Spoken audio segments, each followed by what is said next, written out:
नमस्कार, ठाणे वर्तमानमध्ये मी नितीन बोरसे आपलं पुन्हा एकदा हार्दिक स्वागत करतो। गेल्या अनेक दिवसांपासून शिवसेनेची राष्ट्रपतीपदाच्या निवडणुकीमध्ये नेमकी भूमिका काय असणार याकडे सगळ्यांचंच लक्ष लागलं होतं। मात्र शिवसेनेने आता भारतीय जनता पार्टीने दिलेले उमेदवार श्री रामनाथ कोविंद यांना पाठिंबा दिला आहे। काल शिवसेनेचे पक्षप्रमुख श्री उद्धव ठाकरे यांनी ही घोषणा केली। 2 वेळेस झालेल्या राष्ट्रपतीपदाच्या निवडणुकीमध्ये एनडीएच्या विपरीत भूमिका घेत शिवसेनेने आपल्या पसंतीच्या उमेदवाराला पाठिंबा दिला होता। त्यामुळे यंदाच्या निवडणुकीमध्ये शिवसेना नेमकी काय करते याकडे सगळ्यांचं लक्ष लागलं होतं। मात्र नुकतेच भारतीय जनता पार्टीचे राष्ट्रीय अध्यक्ष श्री अमित शहा यांनी शिवसेना पक्षप्रमुख श्री उद्धव ठाकरे यांची भेट घेतली आणि त्यानंतर काल पत्रकार परिषद घेऊन रामनाथ कोविंद यांना शिवसेनेने पाठिंबा जाहीर केला आहे। ठाणे महानगरपालिकेमध्ये नगरसेवक म्हणून काम करणाऱ्या नगरसेवकांना पाण्याचा प्रश्न हा नेहमीच भेडसावत असतो। त्यामुळे नागरिक अनेकदा पाण्याच्या संदर्भातले प्रश्न नगरसेवकांना विचारत असतात। त्यामुळे नेमकं हे पाणी येतं कुठून, त्यांच्यावर प्रक्रिया कशा पद्धतीने केली जाते, या पाण्याचं शुद्धीकरण कशा पद्धतीने केलं जातं, हे पाणी उचललं कुठून जातं, कशा पद्धतीने त्याचं डिस्ट्रीब्युशन होतं हे नगरसेवकांना माहिती असलं पाहिजे। या दृष्टिकोनातून महापौर सौ मीनाक्षी शिंदे यांच्या पुढाकाराने आज नगरसेवकांसाठी एका प्रशिक्षण दौऱ्याचं आयोजन करण्यात आलं होतं। शहाळ, टेमघर आणि पिसे या ठिकाणी या प्रशिक्षण शिबिराचं आयोजन करण्यात आलं होतं। शहाळ, टेमघर आणि पिसे या ठिकाणी ठाणे महानगरपालिकेचं जलशुद्धीकरण केंद्र आहे। या ठिकाणी जलशुद्धीकरण नेमकं कशा पद्धतीने होतं, या ठिकाणी संपूर्ण प्रक्रिया कशी चालते या संदर्भातली माहिती यावेळेस नवनिर्वाचित नगरसेवकांना देण्यात आली। जे नगरसेवक लोकप्रतिनिधी म्हणून निवडून आलेले मुळात त्यांनाच माहिती नसतं की पाणी कुठनं उचललं जातं आणि कशा प्रकारे प्रक्रिया केली जाते। तर त्या संदर्भात माझा असा विचार होता की महापालिकेचे जे प्रोजेक्ट आहेत, तर पहिला पाण्याचा हे घेतलं मी की जिथून रॉ वॉटर आपण उचलतो आणि ज्या ठिकाणी आणून प्रक्रिया करतो आणि नंतर ते लोकांपर्यंत पोहोचवतो, तर त्याच्या मागची जी प्रक्रिया आहे आणि कशा प्रकारे पोहोचवतो हे लोकांपर्यंत किंवा त्या नगरसेवकांना निदान माहिती असायला पाहिजे, म्हणून आपण हा प्रशिक्षण दौरा आयोजित केलेला आहे। गेल्या काही दिवसांपासून ठाण्यातील रिक्षाचालकांची मुजोरीच्या घटना सातत्याने समोर येत आहेत। अशाच प्रकारची एक घटना काल गावदेवी बसस्थानकाजवळ घडली। काल सायंकाळच्या सुमारास तुषार म्हात्रे हा तरुण या ठिकाणी रिक्षाने आला। त्यानंतर सुट्ट्यावरून रिक्षाचालकांमध्ये बाचाबाची झाली। त्यानंतर 6 रिक्षाचालकांनी एकत्र येऊन तुषार म्हात्रे याला अक्षरशः बेदम मारलं। हे एवढं जबरदस्त मारलं होतं की त्याच्या अंगावर मारहाणीच्या खुणा स्पष्टपणे दिसत आहेत। काही क्षुल्लक पैशांवरून ही वादावादी सुरू झाली। त्यानंतर रिक्षाचालकाने त्याच्या साथीदारांना बोलवलं आणि अक्षरशः लाथाबुक्क्याने आपल्याला तुडवलं असं तुषार म्हात्रे याचं म्हणणं आहे। तुषार म्हात्रे हा कामगार रुग्णालयाजवळ एका खाजगी कंपनीत नोकरी करतो। तो मुंबई येथे राहतो। काल सायंकाळच्या सुमारास हा संपूर्ण प्रकार घडल्याचं तुषार म्हात्रे याने सांगितलं। त्याने खूप मारलं। मी काय असं साधा सुद्धा मुलगा नाही, इंजिनियर आहे मी, इथं ऑफिसर याच्यामध्ये हे करतो, सुपरवायझर आहे आणि डेलीचा इथं रुटीन आहे। एका मुलीला पण त्याने धक्का दिला, ती मुलगी घाबरून पळून निघून गेली, ती पण जाऊ दे बोलत। तेव्हा मी पडलो तसं त्याने आणि मी पण धक्का दिला, नाही असं बोलत नाही, धक्का दिला म्हणून त्याने मला खूप मारलं आणि 6 जणांनी आवाज देऊन बोलून सर्वांनी मारलं मला। आणि रिक्षा हे पब्लिक आली संपूर्ण, त्यांनी वाचवलं मला। ते नसते आलं तर कोणीच मला पकडलं नाही। पोलीसवाले पण वाजवलं होते, त्यांना पण कॉल केला, त्यांनी मोबाईल पण खेचला माझा त्यांनी, आणि युनियनवाले येऊन पण दादागिरी करत होते सर्व। दरम्यान या संदर्भात काही रिक्षाचालकांना पोलिसांनी ताब्यात घेतलं आहे। कृषी विभागाचा सुधारित आकृतिबंध तयार व्हावा या प्रमुख मागणीसाठी महाराष्ट्र राज्य कृषी सहाय्यक संघटना यांच्या वतीने आज जिल्हाधिकारी कार्यालयासमोर साखळी उपोषणाचं आयोजन करण्यात आलं।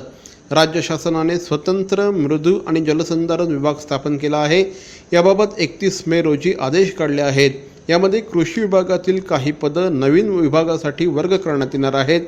अगोदरच कृषी विभागात बहुतांश पदं रिक्त आहेत, त्यात काही पदं मृदू आणि जलसंधारण विभागाकडे वर्ग करण्यात येणार आहेत। त्यामुळे कृषी विभागातील कर्मचाऱ्यांवर कामाचा ताण वाढणार असून कमी कर्मचाऱ्यांमुळे शेतकऱ्यांना देण्यात येणाऱ्या सेवांवर वाईट परिणाम होईल असं कर्मचाऱ्यांचं म्हणणं आहे। वर्ग करण्यात येणाऱ्या पदांमध्ये कृषी सहाय्यकांना पदोन्नती मिळणारे कृषी पर्यवेक्षक हे पद मृदू आणि जलसंधारण विभागात वर्ग होणार असल्याने कृषी सहाय्यकास पदोन्नतीचे मार्ग बंद होणार आहेत अशी भूमिका देखील या कर्मचाऱ्यांनी घेतली आहे। त्यासाठी कृषी विभागाचा सुधारित आकृतिबंध तयार करावा अशी मागणी महाराष्ट्र राज्य कृषी सहाय्यक संघटनेच्या वतीने करण्यात येत आहे। दिनांक 21 जून ते 23 जून साखळी उपोषण पूर्ण राज्यभर चालू आहे। प्रामुख्याने आमची मागणी असं आहे की 21 मे रोजी महाराष्ट्र शासनाने मृद व जलसंधारण विभागाची घोषणा केली आणि नवीन विभाग सुरू केला।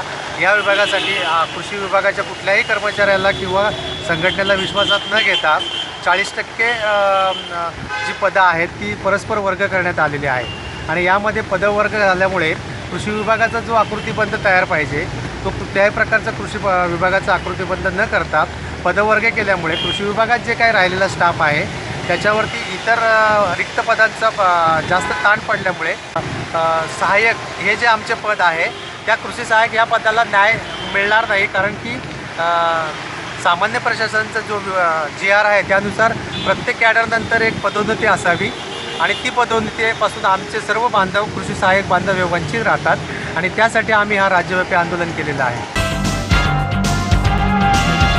ठाणे महानगरपालिकेचे माजी उपमहापौर आणि विद्यमान कार्यसम्राट नगरसेवक माननीय श्री नरेशजी मणेरा साहेबांना नगरसेविका सौ नम्रता रवी घरत आणि रामकृष्ण प्रतिष्ठानचे अध्यक्ष शिवसेनेचे युवा नेते श्री रवी घरत यांच्या वतीने वाढदिवसाच्या लक्षावधी शुभेच्छा।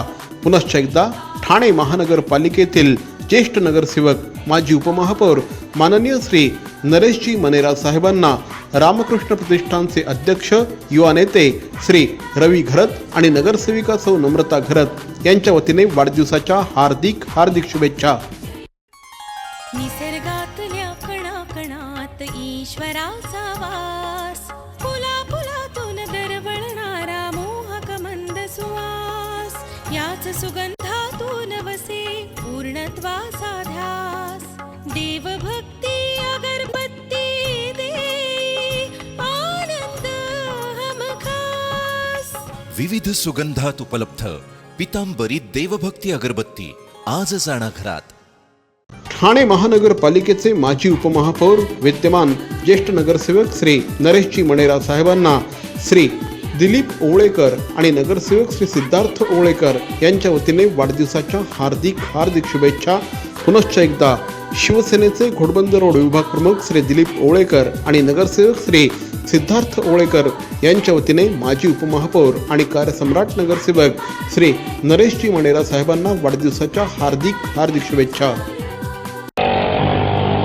बस बस रोक दो।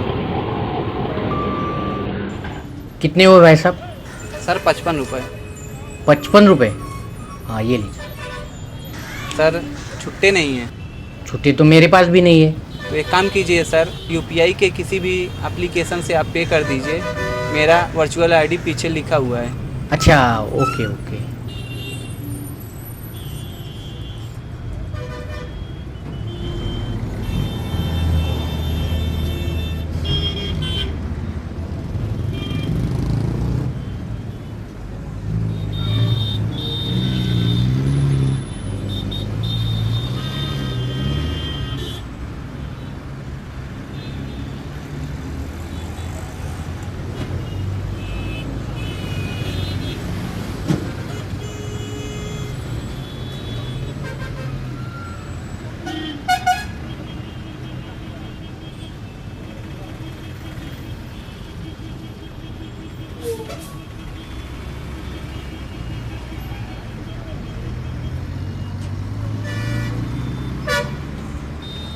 हम UPI को सपोर्ट करते हैं। मेरा देश मेरा देश मेरा देश मेरा देश बदल रहा है, आगे बढ़ रहा है। ठाणे महानगरपालिकेचे माजी उपमहापौर कार्यसम्राट नगरसेवक माननीय श्री नरेशजी मणेरा साहेबांना श्री मुकेश ठोंबरे यांच्या वतीने वाढदिवसाच्या हार्दिक हार्दिक शुभेच्छा। पुनश्च एकदा माजी उपमहापौर नगरसेवक माननीय श्री नरेशजी मणेरा साहेबांना श्री मुकेश ठोंबरे यांच्या वतीने वाढदिवसाच्या हार्दिक शुभेच्छा। दरम्यान महाराष्ट्र कोळी समाज संघाच्या वतीने शिवसेना उपनेते श्री अनंत तरे यांनी रामनाथ कोविंद यांच्या राष्ट्रपती पदाच्या उमेदवारीचं अभिनंदन केलं आहे. NDA सरकारचे राष्ट्रपती पदाचे उमेदवार रामनाथ कोविंद यांना शिवसेनेने पाठिंबा दिल्याबद्दल त्यांनी शिवसेना पक्षप्रमुख श्री उद्धव ठाकरे यांचे देखील कोळी बांधवांकडून आभार मानले आहेत. गरीब, कष्टकरी, दलित, विशेष कोळी समाजातील आदर्श व्यक्तिमत्व असलेले रामनाथ कोविंद यांना NDAने राष्ट्रपती पदाचे उमेदवार जाहीर केल्याने तसंच शिवसेनेने सुद्धा दलित कोळी समाजातील ज्येष्ठ नेते असलेल्या रामनाथ कोविंद यांना राष्ट्रपती पदाच्या उमेदवाराला बिनशर्त पाठिंबा दिल्याबद्दल शिवसेनेचे तसेच शिवसेना पक्षप्रमुख श्री उद्धव ठाकरे यांचे देखील आभार मानले आहेत. या संपूर्ण घडामोडींमुळे कोळी बांधवांचा देशात सन्मान वाढला आहे असं देखील श्री तरे यांनी म्हटलं आहे. ठाणे शहरामध्ये आज जागतिक योग दिवस अत्यंत उत्साहाने साजरा करण्यात आला. जागतिक योग दिनाच्या निमित्ताने ठाणे शहरातील विविध ठिकाणी योग प्रशिक्षण शिबिरांचं आयोजन करण्यात आलं होतं. ठाणे महानगरपालिकेमध्ये देखील अशाच प्रकारे योग शिबिराचं आयोजन महानगरपालिकेच्या अधिकारी आणि कर्मचाऱ्यांसाठी करण्यात आलं होतं. सुवी चौधरी यांच्या मार्गदर्शनाखाली अष्टांग योग या ठिकाणी करण्यात आला. महानगरपालिकेचे अधिकारी आणि कर्मचारी यावेळेस मोठ्या संख्येने या शिबिरामध्ये सहभागी झाले होते. आजच्या कार्यक्रमामध्ये सगळ्यात पहिले म्हणजे योगाचे महत्त्व. ॲक्च्युली आपल्याकडे काय आहे ना की बऱ्याच लोकांना जेव्हा काही प्रॉब्लेम सुरू होतात, फिजिकल प्रॉब्लेम, मेंटल प्रॉब्लेम, तेव्हा लोक योगाकडे लक्ष देतात. पण ॲक्च्युली असं नाही करायला पाहिजे. लोकांनी रोज योगा करायला पाहिजे. तर आज मला सगळ्यांना मेन म्हणजे ते सांगायचं आहे. आज आंतरराष्ट्रीय योग दिनाच्या निमित्ताने ठाणे महानगरपालिकेच्या वतीने विविध ठिकाणी आपण योग शिबिराचं आयोजन करण्यात केलेलं आहे. त्याच्यामध्ये महापालिका मुख्यालयामध्ये अधिकाऱ्यांसाठी आज आपण योग शिबिराचं आयोजन केलेलं आहे. त्याचप्रमाणे ढोकाळी येथे आपले जे शाळेचे महापालिका शाळेतील विद्यार्थी आहेत त्यांच्यासाठी आपण तिथे योग शिबिराचं आयोजन केलेलं आहे. ठाणे पोलिसांसाठी देखील श्वेतयोग या संस्थेच्या माध्यमातून योग शिबिराचं आयोजन करण्यात आलं होतं. पोलीस दिवस रात्र मेहनत करत असतात. अनेकदा 2-2, 3-3 दिवस सुट्टी मिळत नाही. अशा वेळेस मोठ्या प्रमाणामध्ये हायपरटेन्शन, ॲसिडिटी, BP त्याचप्रमाणे डायबिटीससारखे आजार पोलिसांना ग्रासत असतात आणि त्याच्यावर योगा हा उत्तम पर्याय असू शकतो असं या निमित्ताने सांगण्यात आलं. ठाणे पोलीस दलातील अधिकारी आणि कर्मचारी या संपूर्ण शिबिरात सहभागी झाले होते. बॅरॉन मेन्स स्टुडिओचा लग्नसराई धमाका 50% महासेल. किती? 50% महासेल. हो, कुठल्याही कपड्यांवर चक्क 50% ऑफ. बॅरॉन मेन्स स्टुडिओ ठाणेकरांच्या सेवेत पुन्हा एकदा नव्या रूपात, नव्या रंगात. अधिक व्हरायटी आणि तत्पर सेवेसह Baron men's studio.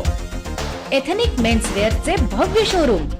Blazer suits, sherwani, Jodhpuri, Indo western, kurta suits, formal, partywear, shirts आणि ट्राउझर्सचे भव्य दुमजली शोरूम. बॅरॉन men's studio. पुरुषांच्या खरेदीचा एक वेगळा अनुभव. चला तर मग वाट कसली बघताय, सहभागी हो बॅरॉनच्या 50% महासेल मध्ये. बॅरॉन मेन्स स्टुडिओ, आमंत्रण हॉटेल जवळ, जिल्हा परिषदेसमोर, स्टेशन रोड, ठाणे. दूरध्वनी 022-2530-4837. बॅरॉन मेन्स स्टुडिओ. मरावे परी अवयव रूपी उरावे. अवयव दानाचा हाच संदेश जनसामान्यांपर्यंत पोहोचवण्याचा संकल्प घेऊन निघाले आहेत ज्येष्ठ समाजसेवक माननीय नानजीभाई खिमजीभाई ठक्कर ठाणावाला. त्याचसाठी काढण्यात आली एक भव्य दिव्य रॅली. अवयवदानासाठी सुरू आहेत ठिकठिकाणी जनजागृती सभा. लक्षात ठेवा, आपला अवयवदानाचा संकल्प वाचवू शकतो कुणाचे तरी प्राण, दूर करू शकतो कुणाचं तरी अपंगत्व अगदी कायमचं, फुलवू शकतो अनेकांच्या संसारात सुखाचे बगीचे. अवयवदानाच्या या महायज्ञात सहभागी व्हा. समाजरत्न श्री नानजीभाई खिमजीभाई ठक्कर ठाणावाला यांच्या पुढाकाराने जनहितार्थ प्रकाशित. अहो, आपण आपलं घर स्वच्छ, सुंदर, नेटनेटकं ठेवतो ना, मग आपण आपल्या शहराच्या बाबतीत उदासीन का? आपलं शहर स्वच्छ, सुंदर आणि नेटनेटकं ठेवणं ही आपली जबाबदारी आहे, हो ना? मग उचला फोन आणि विना परवाना होर्डिंग्स, बॅनर्स कुठे दिसले तर 1800 222-108 या टोल फ्री क्रमांकावर कळवा किंवा 7506946-155 या भ्रमणध्वनीद्वारे आपली तक्रार नोंदवा किंवा महापालिकेने तयार केलेल्या स्टार ग्रेड ॲप्लिकेशनद्वारे आपली तक्रार नोंदवा.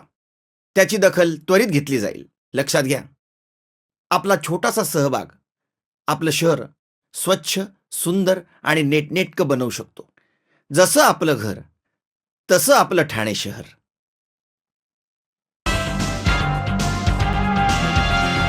उपवन परिसरामध्ये अंगणवाडी सेविकांसाठी देखील योग शिबिराचं आयोजन करण्यात आलं होतं. या ठिकाणी म्युझिकल योगाचं आयोजन करण्यात आलं होतं. एकात्मिक बालविकास प्रकल्पाअंतर्गत या संपूर्ण कार्यक्रमाचं आयोजन करण्यात आलं होतं. या कार्यक्रमामध्ये महिलांनी, अंगणवाडी सेविकांनी म्युझिकल योगाचा आनंद लुटला.